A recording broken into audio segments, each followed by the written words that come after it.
Heads up that this episode includes liberal use of the F-bomb, so consider yourself warned.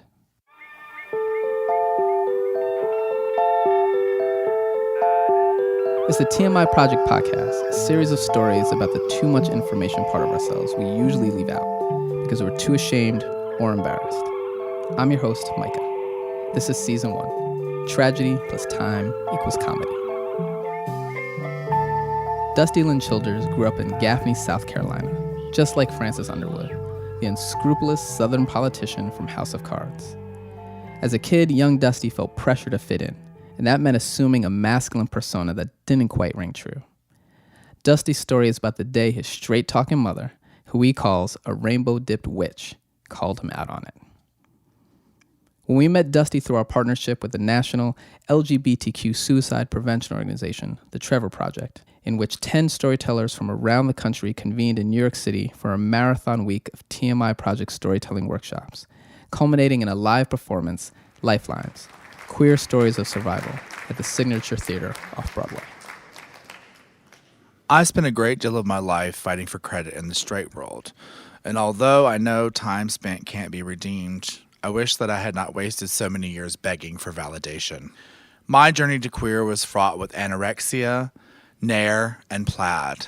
Lots of fucking plaid. I thought I had to be this metrosexual Jack and Will facsimile of a homo. A well-manicured and super queeny, fun friend for gals and straight dudes to parade around. Now don't get me wrong. I loved making straight friends, because they were friends. Friends were a thing I craved more than candy or cock, but these people I conformed for were actually not asking me to do so.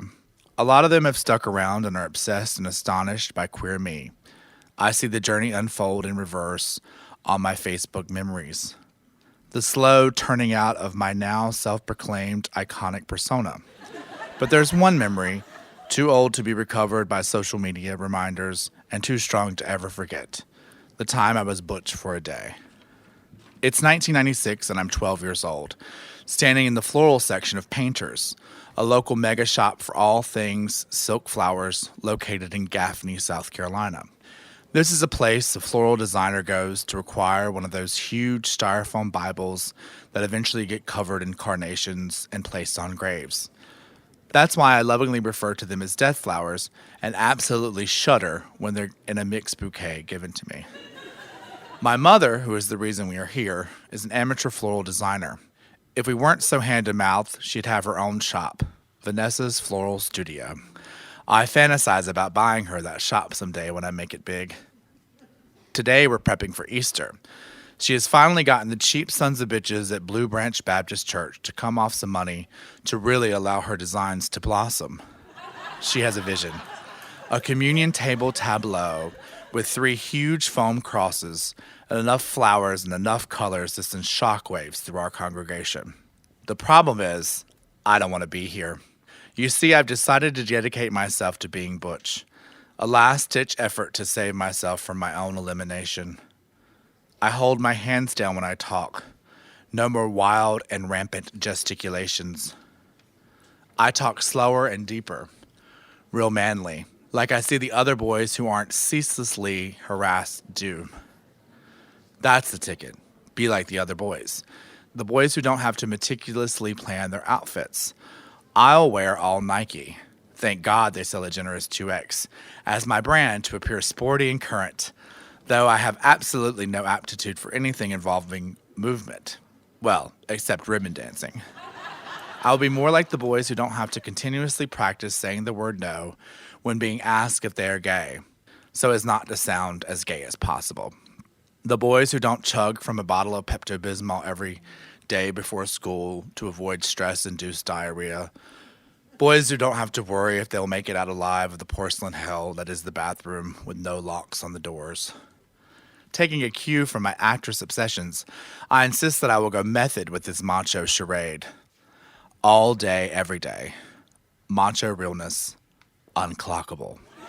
Maybe, just maybe, by the grace of God or Jesus or whoever the fuck is watching out for me, it will stick. Vanessa asks what I think of this or that. Stone-faced and aloof, I say I don't care. She continues on to the next aisle, stopping to debate aloud with herself about whether this yellow daffodil is too blue-casted, side-eyeing me real hard. Next aisle, more flowers seeking so hard to resemble their naturally occurring counterparts, only amplified. She asks my opinion again. This time it's an orchid. I tell her very sternly, I don't care, and am careful to roll my eyes just so, as to appear masculine. We progress through the store silently. She goes to pick up another bunch of flowers and stops the cart abruptly. What the fuck are you trying to prove with this pretending not to care shit, she squawks.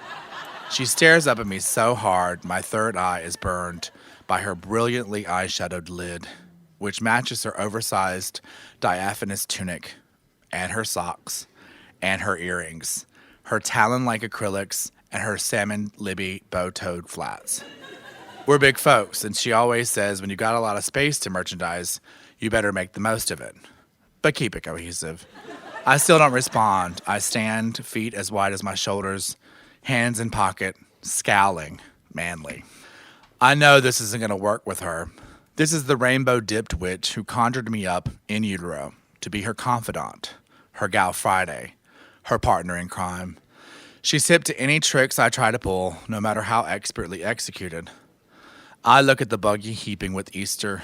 I grab bundles of her options, all in the wrong shades and textures, and hand them to her, shoving them into her hands defiantly. Those are terrible, I say. I knew you'd say that, she says. We reverse our path, putting things back as we go, like a VHS rewinding. Starting back at aisle 1, together, she and I pick the best fakes. Just so you know, Dusty's childhood sheroes certainly didn't end with his mother. Not in any order. Reba, Mariah, Whitney, and then like Loretta Lynn and Tammy Wynette and Dolly Parton. Mary Chapin Carpenter specifically because she's like the country Tracy Chapman. How good of a tour would that be? Tracy Chapman and Mary Chapin Carpenter. Oh my God. Chapman and Chapin Carpenter? Wow. Keep listening for the next episode of Tragedy plus Time equals Comedy. So my first wife bought this bar of soap that smelled like Thai food, and I ate it. I'm Micah, and my co-host is Eva Tenuto. This episode is produced by Haley Downs. Our Director of External Affairs is Sarah DeRose, and our Operations Manager is Blake Field. Our theme song is Secrets by Edison Woods. Special thanks to Dusty Lynn Childers, or @DuddyLynn on Insta. This episode of TMI Project's podcast, Tragedy plus Time equals Comedy, was produced in partnership with Radio Kingson, with production assistance by Ida Hakkila, Nate Brogan, Marlan Barry, and Manuel Blas. Here's the part where we ask for your help. If you like what we're doing, please subscribe, rate, and leave a review wherever you get your podcasts. It really helps. TMI Project is a nonprofit organization, and we rely on the generous support of our listeners. Help us continue to create radically true stories that have the power to change the world. Make a donation today. And if you're inspired to tell your own story, join us this summer at Omega Institute in Rhinebeck, New York. Eva and I will be teaching a TMI Project True Storytelling Workshop, August 23rd to the 28th. You can find details on our website, tmiproject.org.